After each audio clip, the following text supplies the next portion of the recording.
This is going to be a pencil trouser, and the first thing I'm going to do is to mark the waist. The waist here is 40 inches. 40 inches divided by 4 is going to give me 10 inches. And I'm going to add an extra one to it because it has an elastic at the back. So I'm going to mark 11 inches here at the waist area. That's the first thing I'm going to do. I'm going to mark it here. Though, first thing you're going to do is to mark your horizontal and vertical line. I have a straight line at that place and I have a straight line on the side as well. Horizontal and vertical line that will guide you to get all your measurements at the points that they're supposed to be. So next, in order to get your crotch depth, that place that your crotch is going to be, you're going to divide your hip. That's your hip divided by 4. Our hip here is 43 inches. Our waist is 40, the hip is 43 inches. Then I'm going to divide that by 4. Typically, what you're going to be using at that point is actually your hip measurement, so that the trouser is going to sit round your hip very, very well, and the depth. So here I will use my hip to measure the depth. You can see that, and I'm going to mark it. You can see my hip to measure the depth, and I'm going to measure the same thing here so that I can have a straight line connecting the two together. You see that? You see that? The same thing. I'll mark it here and I'll mark it at the other side. So once you have that, the next thing now is going to be the full length measurement. On that full length measurement, we are going to take our knee measurement and we're going to take our M measurement. You can see that. So our full length measurement is a total of 38 inches. To that 38, I'm going to add 2 inches to that for the folding allowance on the leg. So I'm going to have 38 plus 2, which is going to give me 40 inches. By the way, the round neck that I'm wearing is the round neck that we sew in our ready to wear class. So in case you want to join, the link will be in the link below. You can get that. So I'm going to mark my length and I'm also going to mark my folding allowance, which is 38 and 42. You see that? So now I'm going to divide that for 38 divided by 2, which is going to be my knee measurement. My knee measurement. That's where my knee is going to be. I'll mark that as well. You can see that. So once I have those lines, I have my hip line. I have my hip line is where my crotch is going to be. This is the first one. You can see that. I'll connect that together. You can see. This is my knee line. I'll connect that one together as well. And this is my M line, which is my leg line. I'll connect that together as well. You see that? So to that M, I'm going to add the 2 inches. What I measure initially is 38. So I'll add 2 inches to that for the sewing allowance. And I'll add it at the side as well. 2 inches. Then I'm going to connect that together as well. You can see. 2 inches, just like so. So we have all our lines now. We have our crotch line. We have our knee. And we have our M line. So after that, the next thing now is to divide our lap. Our lap by 2. Our lap is 26 inches. You're going to divide that by 2. 27, sorry. Our lap is 27 inches divided by 2. Is going to give us 13.5 inches. To that 13.5, I'm going to add half of an inch to that for the sewing allowance in that front, which will give me a total of 14. You can see? And I'm going to simply apply that directly here. You can see that? I'll mark that. So once I mark that, I'm going to divide that by 2, which is 14 inches. Here also, which is my crotch depth, I'm going to divide that crotch depth by 2. You can see. And I'm going to get the middle point. That is where the crotch cuff is going to start from. You can see that. So here, on top of that line now, I'm going to place my hip measurements there. On top of that line, you can see what I have here, 11. And I'll add my 43 divided by 2. I'm going to place it at that point. You can see. And I'm going to mark it. So that's your hip is usually bigger than your waist generally.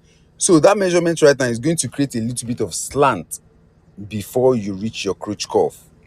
You understand? That will create a little bit of slant before you reach your crotch cuff. So now my lap measurement, I'm going to divide it by 2 in order to get the center point of the trouser. And once I divide that by 2, I'm going to mark it. all the way down, you can see, and I'll mark it at this place as well, all the way down, and I'll mark it here. So I have a very straight center point. So from here, you can see here, I'm going to connect it together all the way down. So I just need to get that. That is where the gaiters of the trouser is going to be. No matter what, the trouser is going to sit straight on your body, no matter what, except if you have you do not apply you do not take a good measurement. So now the next thing, from the crotch, I'm going to connect it together to our hip line. You can see that. So I'm going to have a little bit of slant at that place, just like so. You can see. Once I have that, the next thing is to simply do the curve all the way down, just like here. Just mark my curve. You can see. You can see that. Once I have my curve now the next thing is to get my M measurement and connect it all together. You can see. So the leg I'm going to be using here is going to be 15 inches. So that 15 inches now divided by 2 is going to give us 7.5. So that 7.5 now, you're going to split it on top of that place that I said gaiters is going to be. You're going to split it on top of that center line, which is 7.5 divided by 2, which will give us 3/4. Yeah. So you just mark it here, you mark it in front here, you can see that, and you mark your 7.5 at this place also. You see that. So you split it on your leg area. You can see that. So now on our knee, that's why you still need to measure your knee circumference. You need to measure your knee circumference.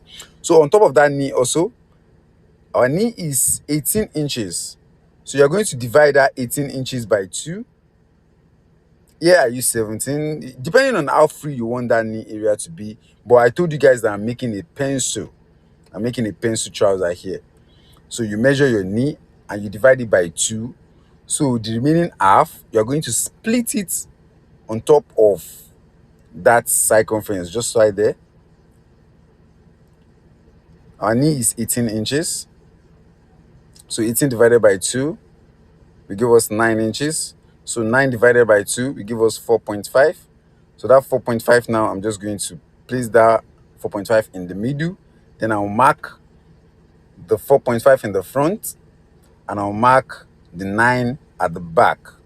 It's basically very, very simple. So once I have that now, the next thing is to simply connect all those lines together. So from here, I can use a straight ruler before I use my curve ruler.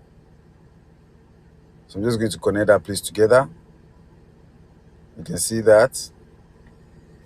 You can see I'll connect that place together. Also here, I'll connect it together. Then I'll use my hip cuff. You can see. I can basically use my hip cuff because it still needs to come outside, or you can just connect it with your ruler. So you can see there, I just use my straight ruler to connect it together. Just a straight connect, just like so. You see that? Just like this. Connect it together. And once you connect it together, now I'm going to use my hip cuff. So that hip cuff now, all the way from here, from the waist, you can see, I'm going to cuff it to, I'm still going to rearrange so that that shape can come out a little bit inward. You can see that. From that straight line, I'll connect it. You can see, just to have that curve. And once you have the curve, you can simply follow that curve all the way to your waist area. You can see that. And I'm just going to connect that all the way here. It's basically as simple as A, B, and C. You see that? That is all our connection. So also in the front, which is that crotch area, I'm just going to place it like this. You see that? And I'm going to connect it together. So if you take a closer look at this, you can see how it looks. We have our M, we have our hip, and everything is complete. So now the next thing, I'm going to add a little bit of extension here because of the joining. If you're already a tailor, at this point you already know what I'm trying to do, so that there's no shortness of closure on the M area. That's why we usually have a little bit of slant on the leg. You can see that. So at the top also, I'm going to slant my waist by 3/4 inches mostly, but maximum you can do there is 1 inch. You can see that, just like so. So our front panel is complete. This is the whole process. You can watch this again in order to get how I got here. In the next video, I'll be showing you how to cut a full cut, which is a full trouser cut. It's not a short, it's not a pencil. You know those ones that used to be big on your leg but not too big? Full cut. There's boot cut, there's full cut, there's pencil, there's carrots, there's so many. But the next video is going to be a full cut. So on the pocket area, I'm going to extend it by just by 1/2 inch, and I'm going to simply cut it out. So pay attention here. You can see, just like so. I cut it outside of the frame. You see that? I'll connect these together. That is mainly just for pocket cover. There's no you can really cut it directly without that thing, you still get exactly the same result, but that place is just mainly for pocket cover. So I'm just going to cut it all out. So after cutting it, the next thing is going to be the back panel. You can see what the front panel look like. Simple. So you remember we cut it two, we cut double. Cut it double. So I'm going to mark the right and the wrong side of the fabric. That's the wrong side. I'll mark the wrong side, not the right side. You mark the wrong side so that you can know the right side. That's how it goes. So now, once I have that, the next thing is going to be on the back panel. You can see I'm just going to lay it flat, just like so. I'm just going to lay it flat on top of the fabric. You can see. So after layering, make sure there's space in between. So on the crotch area, the extension that we need is going to be 3 inches extension forward. 3 inches extension forward. You can see. You can see that. You don't need to do too much here. There's not too much principle here, but you're going to follow the same principle. You're going to get exactly the same good result. So here now, let me drag it well. You can see that at the top, the back panel has to be higher than the front panel because we have buttocks at the back. So I will raise that place by 2 inches. You can see. So the back panel also is going to be longer than the front panel. So I add 1.5 to that because of the elastic at the back. If I am to sew a corporate trouser, what I'll be adding is going to be a total of 1 inch. But I had 1.5 inches there because of elastic. You can see. So once I mark that, I'm going to connect it all the way back to the crotch, and I'm going to raise the back panel. You can see. Just here, I will connect it all the way to the back panel. You can see that. So here, from the crotch, I'll make a straight line. And from the extension of the raise, make sure this is 3 inches or a little bit above, 3.5 maximum. So all the way from that top, I'm going to fold this into 2. You can see. Get the center point or mark it. So once I mark that center point, I'm going to connect it. That's where we draw our back panel crotch cuff. From here, I'm just going to draw my crotch cuff all the way like this. There are tools that they use for this, but I've been using freehand in almost since I started making clothes that you see my video on YouTube.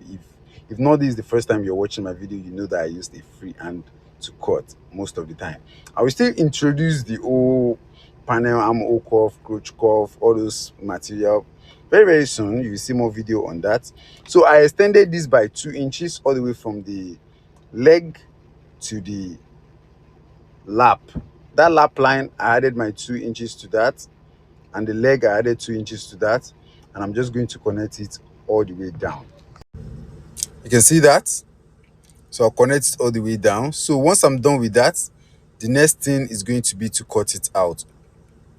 Here, if your straight hand is not working, it's the same thing. You can use your hip cuff to connect that place together. You can see what I'm doing here. From the M line here, you place your hip cuff and you just draw your straight chalk just like so. When you get to that part that's about to curve, you leave that part. And you just continue your sketch all the way to the leg area, just like so. You can see all the way down, just like so, just like that. So after you get that, the next thing is to simply cut it out. You're done cutting, marking your pencil trouser, both front and back panel, and the next thing is to go ahead and sew it. So this part that I'm cutting now is supposed to be the pocket cover. We usually use this for the pocket cover. You can see that.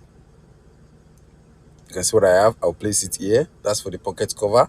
And I'm going to simply cut the back panel all the way back. Cut it out. You can see. You can see that. The crotch cuff as well. You can see here. The leg as well. You cut it out.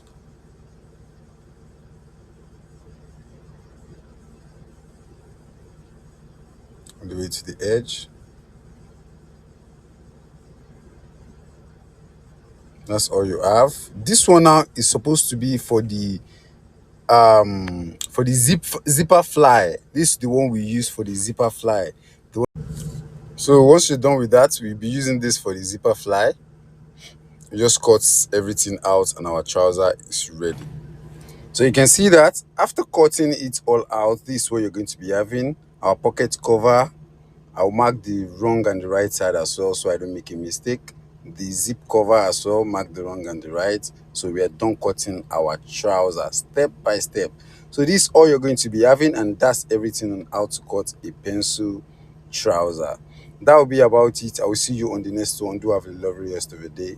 Bye, bye, and peace.